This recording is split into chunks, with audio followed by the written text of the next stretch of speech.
Dans l'actualité du 13h15 à Guiti, dans le Yatenga, les conditions de relogement des populations affectées par la construction du barrage ne sont pas du goût de tous. Le coût du déménagement et le manque d'accompagnement de l'État sont pointés du doigt. Dans ce journal, la réaction de certaines populations riveraines. Et puis, c'est demain la célébration de la Journée internationale de la femme. Cette année, le thème fait la place belle à l'agriculture familiale. Et à Cambouinsin, dans le cas d'Yogo, des femmes produisent du bio fertilisant avec l'aide d'un producteur privé. Comment se débrouillent-elles pour l'écoulement de leurs produits? On en parle dans cette édition. Mesdames, Messieurs, bonjour. Ravi de vous retrouver. La construction du barrage de Guiti, situé dans le département de Séguénéga, a occasionné le déplacement d'une quinzaine de villages riverains. Mais le coût du déménagement sur les nouveaux sites de relogement est difficilement supporté par les populations concernées. Elles pointent du doigt le manque de mesures d'accompagnement pour leur relogement et attendent un soutien de l'État. Irénée Kaboré, Alain Sawadgo. Ici, nous sommes sur l'un des sites de recasement des riverains du barrage de Guiti. Environ 18 villages sont concernés par ce déménagement avant la mise en eau du barrage. En effet, la construction de l'infrastructure a englouti des villages entiers et les villageois éprouvent des difficultés pour rejoindre leur nouveau site. En ce qui concerne le problème des riverains du barrage de Guiti, le problème s'est posé en 2015. Et avec monsieur le gouverneur, nous avons tenu des rencontres avec le comité de crise qui a été mis en place. Ils ont posé vraiment les difficultés qu'ils rencontrent sur le terrain. Si certains ont pu se faire un local pour leur famille, cela n'est pas le cas pour d'autres. Et l'on peut même constater des familles installées sur des sites aurifères abandonnés. Quand nous avons quitté nos maisons pour le nouveau site, le problème s'est posé. Des familles qui vivaient dans 5 maisons se sont retrouvées avec 3, sans clôture ni cuisine. On n'avait pas le choix, le déménagement était obligatoire. Les gens sont en train de construire, pas mesure d'accompagnement. Bon, il n'y a rien du tout. Les gens même, ils sont tellement fatigués. Ils ont vendu tous leurs biens pour venir construire ici. En plus des maisons, ces paysans ont également perdu leurs terres cultivables et des arbres fruitiers au profit du barrage de Guiti. Cela fait 7 ans que nous n'avons rien reçu comme dédommagement de nos maisons ni de nos vergers. Il y a eu des manguiers de plus de 50 ans qui ont été détruits ici sans rien donner. Suite à ces recasements, certains villages vont s'éloigner des centres sanitaires et scolaires. Sur le nouveau site, ils n'ont pas de CSPS et aussi les écoles. Il y a manque d'écoles. Et le vrai problème, c'est surtout le problème d'eau potable. Parce qu'il n'y a pas, sur le nouveau site, ils n'ont pas de forage. Donc, vraiment, ils sont confrontés à ces difficultés-là. Pour accompagner la population dans leur nouveau site d'habitation, un comité de crise chargé du suivi des travaux du barrage a été mis en place. La mission est venue nous rencontrer et aussi rencontrer le comité de crise pour apaiser les tensions. Le gouvernement de la transition a budgétisé quelque chose pour que vraiment on puisse faire face à cette situation. La construction du barrage de Guiti a pour objectif d'alimenter la ville de Wayouga en eau potable et de résoudre le problème des pénuries d'eau. Cependant, les riverains du barrage attendent un secours de l'État pour leur recasement. Demain 8 mars, la communauté internationale célèbre la Journée internationale de la femme. Cette année, le thème fait la place belle à l'agriculture familiale. Et à Cambouinsin, dans le cas d'Yogo, des femmes produisent du biofertilisant avec l'aide d'un producteur privé. Mais leur principale préoccupation, c'est l'écoulement de leurs produits qui peinent à trouver souvent preneur. Amado Ilboudo, Viviane Tiendrabego. Les unes vannent, les autres pétrissent, malaxent, à la main et à la machine. La matière qu'elles travaillent est organique. La dernière étape de la production est le séchage grâce au soleil et à ce dispositif. Nos matières premières, c'est les résidus végétaux et puis la digestion animale. Nos engrais sont riches, ça rétablit le sol. Et si ça donne une bonne récolte. Cet engrais que les femmes produisent à Cambouinsin est breveté. Nous avons bénéficié de l'appui de l'API qui nous a donné un brevet pour la qualité de ce produit-là. Là, personne n'a le droit de copier exactement la formule que nous faisons, de copier exactement la méthode dans laquelle nous passons pour procéder à ce type d'engrais. Nous faisons les analyses au niveau du BUNASOL, le Bureau national des sols, qui contrôle la qualité de tous les engrais au niveau national, qui certifie que les produits que nous sortons sont des produits de qualité, sont adaptés pour nos cultures. Elles sont une trentaine de femmes reparties en 2 groupes à travailler pour maintenir la qualité de cet engrais naturel. Parmi nous, il y a des veuves. Il y a des gens, ils n'ont même pas d'aide. Mais à cause de ça, on s'en sort vraiment. Les femmes travaillent, elles sont ponctuelles, elles sont courageuses. Et puis bon, le produit que nous souhaiterons avoir, dès que les consignes sont données, elles les respectent. Dans cette unité de production, les quelques hommes qui y travaillent s'occupent de la manutention, du conditionnement de l'engrais et de l'entretien des machines. Pendant que les femmes travaillent, les promoteurs recherchent des débouchés pour écouler ces biofertilisants. Si le gouvernement pouvait nous soutenir à nous accepter nos produits, pour nous encourager aussi à bien faire. Nous voulons solliciter le ministre de la Femme là, de venir nous encourager, de venir jeter ce qu'on fait ici à Camboissin. Marie Bougma et ses collègues l'avouent, elles ne fêtent pas le 8 mars, mais elles espèrent que l'élan que la célébration suscite leur permettra cette année de mieux écouler leurs biofertilisants. À Dissine, dans le Yoba, les femmes handicapées s'investissent dans la vannerie pour produire des chefs-d'œuvre. Elles tissent habilement des paniers qu'elles écoulent sur le marché local. Amadou Lougué est allé passer quelques heures avec elles. Reportage. C'est à l'ombre de cet arbre qu'elles se retrouvent chaque matin, unies par le même travail, la vannerie. Ces dames ont appris très tôt à confectionner les paniers et elles en ont fait aujourd'hui un gagne-pain. Elle a commencé, ça vaut 50 ans et plus. Elle repart son vélo avec ça.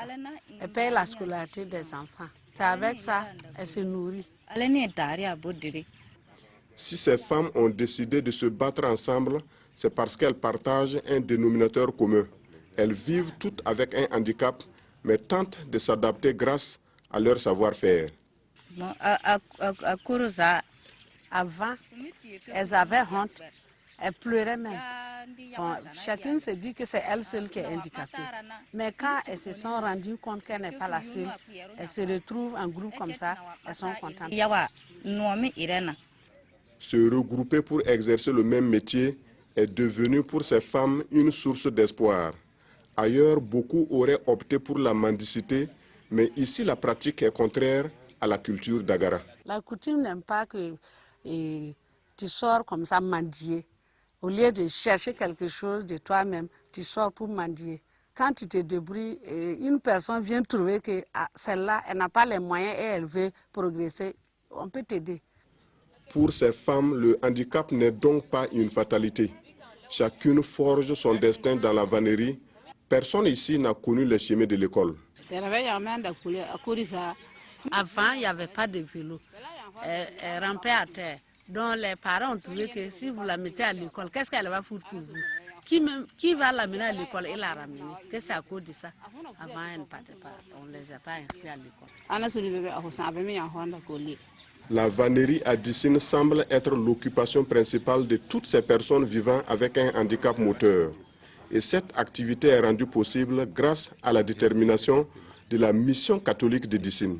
Cette activité a commencé par une de nos sœurs européennes qui était là au début de la mission. Elle a initié cette œuvre. Mais avant, comme activité en tant qu'élève à l'internat ici, les sœurs nous apprenaient à travailler de nos mains. Et c'est de fil en aiguille, par ce travail-là, qu'on est débouché sur ces paniers-là. Nos parents faisaient les paniers, mais nous avons appris et on a amélioré. Ici, tout se fait à la main. Pour tisser un panier comme celui-ci, il faut 3 jours. Le coût unitaire de ces produits va de 300 à 3000 francs CFA.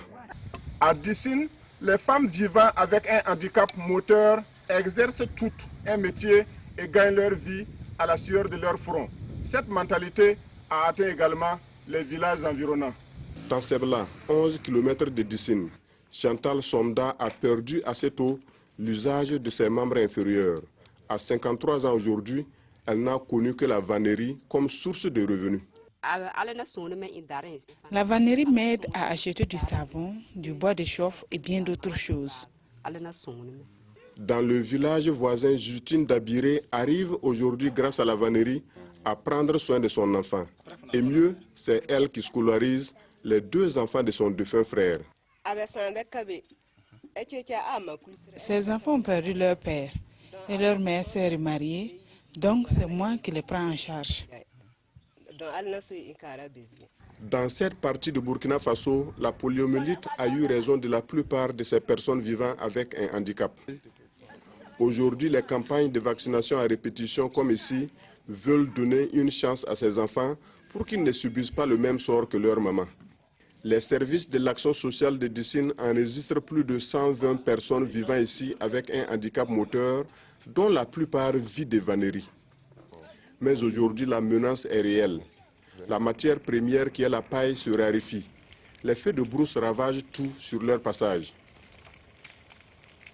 Pourquoi ça ne marche pas souvent dans l'éducation au Burkina Faso? La question est au centre d'une rencontre débutée ce matin à Ouagadougou. Il s'agit de faire le point des facteurs d'inefficacité et de dysfonctionnement. Explication Moussa Ouedraogo, Maxime Zongo. Le système éducatif au Burkina à la croisée des chemins. S'il est vrai que les acquis sont nombreux, il est également établi que des insuffisances persistent et entravent l'atteinte des résultats escomptés.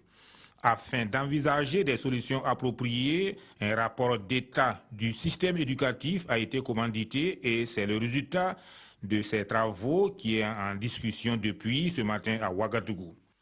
C'est un rapport qui fait le diagnostic du système éducatif sur l'ensemble de ses composants, donc du préscolaire jusqu'à l'université, et dans toutes ses dimensions, c'est-à-dire économiques, démographiques, du point de vue de la qualité, du point de vue des équités, des disparités, etc.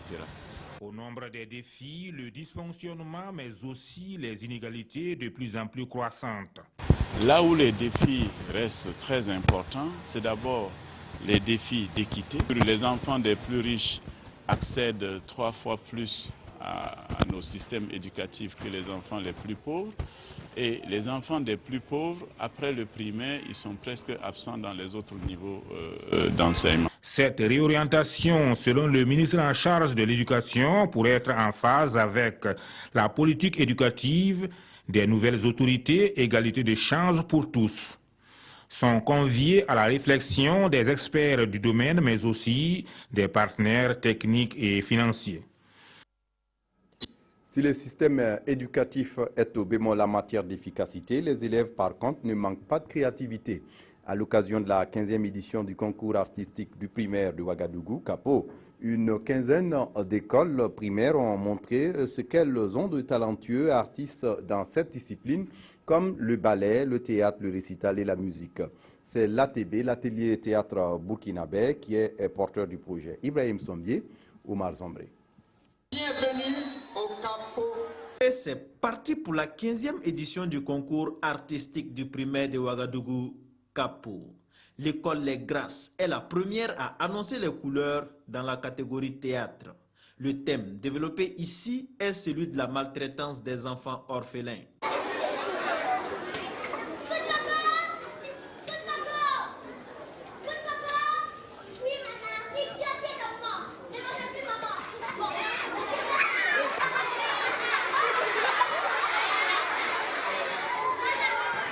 Pour cette année, ce sont plus de 46 groupes artistiques issus de 16 écoles primaires de la capitale qui vont rivaliser d'ardeur et d'ingéniosité. Ils vont concourir dans cette discipline, notamment le ballet, le théâtre, la musique live et playback.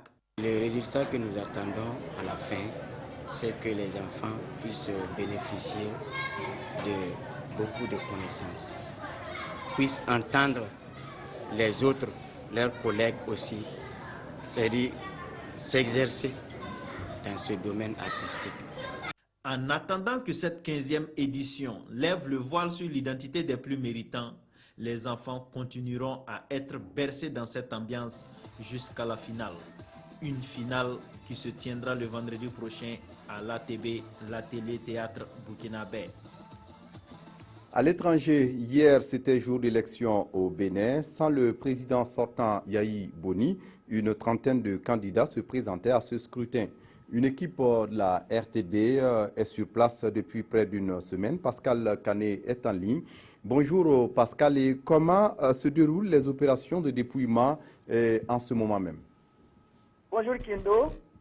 Oui, effectivement, au lendemain du premier tour de l'élection présidentielle, les Béninois attendent toujours avec impatience les premières tendances du côté de la Sénat, la Commission nationale autonome. On est toujours sur la centralisation des résultats au niveau des différents centres de compilation départementale. Et naturellement, comme vous le savez, ils sont peu bavards par rapport à ces résultats-là. Mais la Sénat nous promet tout de même des informations demain au cours de la journée. En entendant dans la rue, on ne discute que de ces résultats.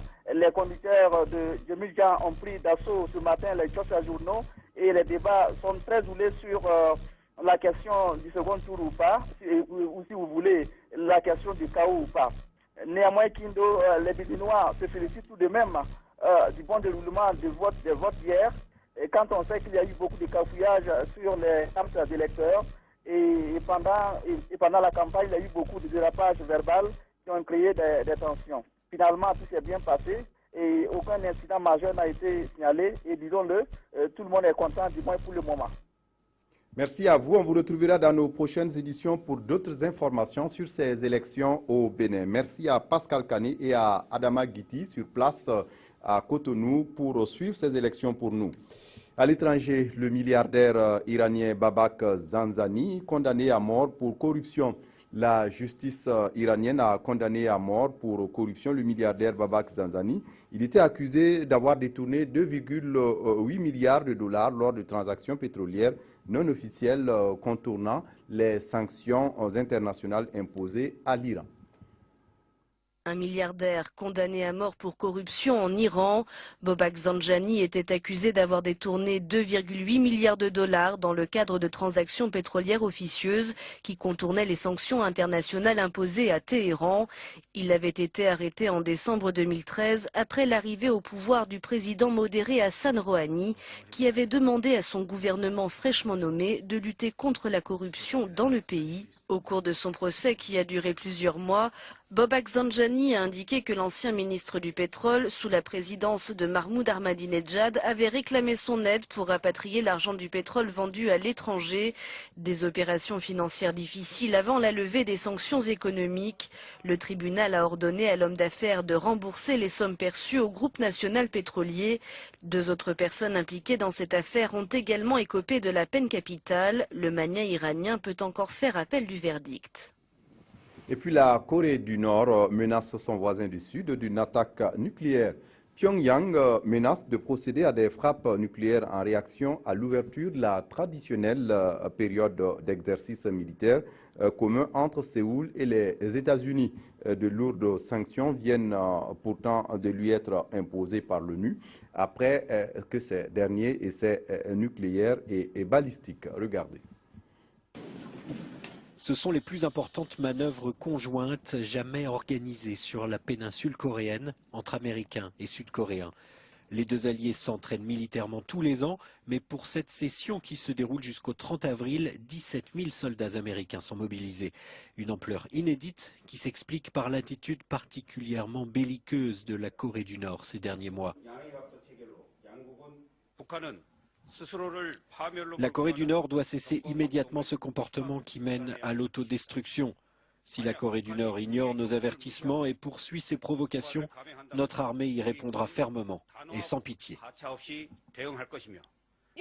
De quoi faire monter encore la tension avec le voisin nord-coréen qui menace de répondre par des frappes nucléaires à l'aveugle. Le dictateur communiste Kim Jong-un s'est attiré les condamnations du monde entier récemment en procédant à plusieurs essais nucléaires et tirs de missiles balistiques Pyongyang est à nouveau sous le coup de sanctions internationales décidées par les Nations Unies. Deux titres sont à la une des quotidiennes ce lundi. La sortie de la Sonabel sur les délestages 2016 et la commémoration de la Journée internationale de la femme demain 8 mars. On retrouve Evelyne Dabiré pour la revue de presse. Le cauchemar de l'année passée ne sera pas vécu en 2016, annonce Notre Temps. Ces propos sont du directeur général de la Sonabel qui a confirmé au cours d'une conférence de presse que la situation en fourniture d'électricité devrait être meilleure que l'an passé. Mais que signifient les coupures de ces derniers jours?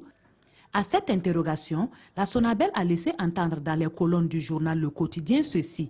Les coupures d'électricité constatées dans la ville de Ouagadougou et sa région ces derniers temps ne sont pas dues au délestage.